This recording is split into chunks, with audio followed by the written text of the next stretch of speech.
الناس والحجارة আল্লাহ বলেন বান্দারে এই জন্য তোমাকে তোমার সন্তানকে জাহান্নামের আগুন থেকে বাঁচাতে বললাম।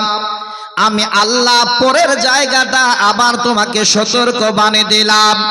হে বান্দা, কারণ হলো আমার জাহান্নামের ইন্ধন পৃথিবীর বুকে এই মানুষ এবং পাথর দ্বারাই হবে।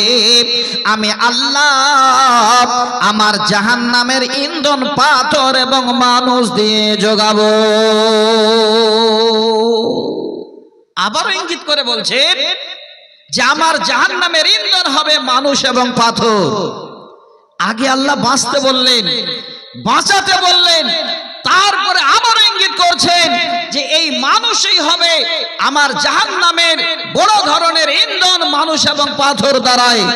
তাহলে আমরা একটু যদি চিন্তা ভাবনা করি যে আল্লাহ আগে আমাদের বাঁচতে বলেছেন, আহাল পরিবারকে বাঁচাতে বলেছেন, একটাই কারণ যে এই মানুষ দিয়ে আল্লাহ পাক রব্বুল আলামিন জাহান্নামের ইন্ধন যোগাবে। সেই জাহান্নাম কি আল্লাহ দেখভালের জন্য ফেরেশতাদের নিযুক্ত রেখেছেন। তারা সাধারণ নয়। আল্লাহর কোরআন বলছেন আলাইহা মালাইকাতুন গিলাদুন শিদাদুন লা ইয়াসুনাল্লাহা মা আমারাহুম। আল্লাহ বলেন বান্দারে আমার ওই ফেরেশতাদের যাদের আমি জাহান্নামের জন্য নিযুক্ত করেছি তারা কঠিন হৃদয়ের পাষাণ দিলের, তারপরেও লা ইয়াসুনাল্লাহা মা আমারাহুম। আল্লাহ বলেন বান্দা আমার কথার এতটুকুন তারা অমান্য করে না। আমি তাদের যা হুকুম করি, যা করতে বলি তারা তাই করে। আল্লাহ পাক এখানে আবার যেন জানিয়ে দিতে চাইলেন, হে পৃথিবীর বান্দা, আমার জাহান্নাম দেখভালের জন্য আমি কঠিন হৃদয়ের পাষাণ দিলের ফেরেশতাদের নিযুক্ত করেছি। তারা আমার কথার এতটুকু কোনো হেরফের করে না। তরজমা হয়ে গেল। এবার এই জায়গাটা পরিপূর্ণ আয়াত আমি আপনাদের আলোচনা করব না।